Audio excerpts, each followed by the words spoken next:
তো বন্ধুরা আমরা সকাল সকাল বেরিয়ে গিয়েছি আবার আজকে ডেলির মতন।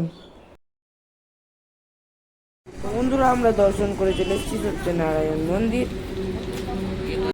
বন্ধুরা এবার আমরা পৌঁছে গিয়েছি রামঝুলা দর্শন করার জন্য।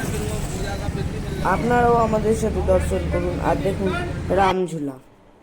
তো বন্ধুরা এবার আমরা রামঝুলার ভেতরে যাচ্ছি। আপনারা যেরকম দেখতে পাচ্ছেন রামঝুলা এই ডান দিকে খানিক আপনারা দেখতে পাচ্ছেন। তো আপনাদের দেখা হচ্ছে সোজা রামঝুলাকে। আপনাদেরকে সত্যনারায়ণ মন্দিরের দর্শন করানো হলো না, কারণ কি ওখানে ফোন অ্যালাউড ছিল না। আপনারা দেখুন রামঝুলা। আর হ্যাঁ, সাবস্ক্রাইব করতে ভুলবেন না, চ্যানেলটাকে সাবস্ক্রাইব করুন আর ভিডিওটাকে লাইক করুন। হ্যাঁ, আর এখান থেকে যাবেন না, এখনো আছে, পুরো ব্লগটা দেখুন, প্রচুর মজা আসবে। তো এবার আমরা রামঝুলার ভেতরে চেপে গিয়েছি।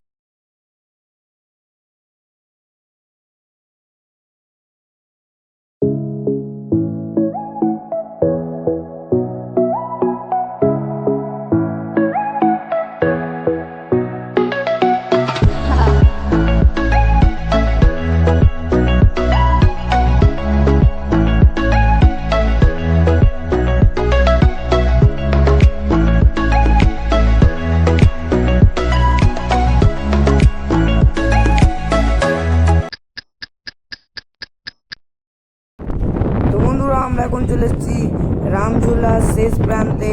আর এত বড় রামঝুলা, আপনারা নিশ্চয়ই দেখে নিয়েছেন রামঝুলা। আমার তো রামঝুলা দেখতে প্রচুর মজা আসলো। আপনার আসলো কি না কমেন্ট সেকশনে বলে দেবেন। দেখুন এই বান্দরটা কত সুন্দর করে পার্লেজি খাচ্ছে। তাছাড়াও এখানে কতগুলো বন্ধুরা আমরা একটু রামঝুলা থেকে এগিয়ে এসে গীতা ভবন চলে এসেছি। আর এখানে 50 টাকায় কত সুন্দর প্রসাদ দিচ্ছে। আপনারা আসলে নিশ্চয়ই এখানে খাবেন।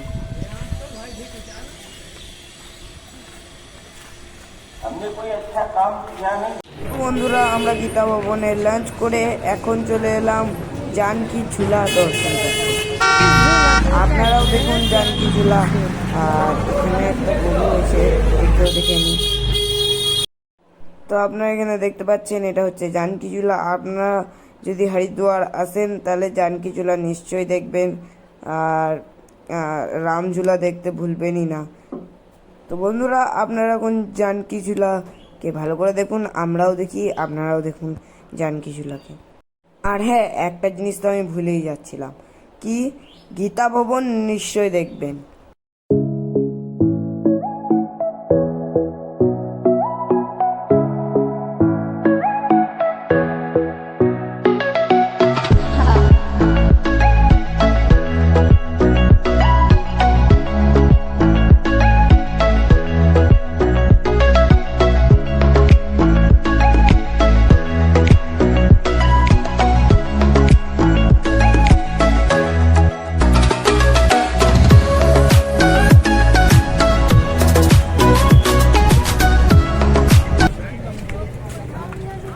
তো বন্ধুরা আমরা বেরিয়ে গেছি জানকী ঝুলা থেকে। খুব সুন্দর জায়গা ছিল।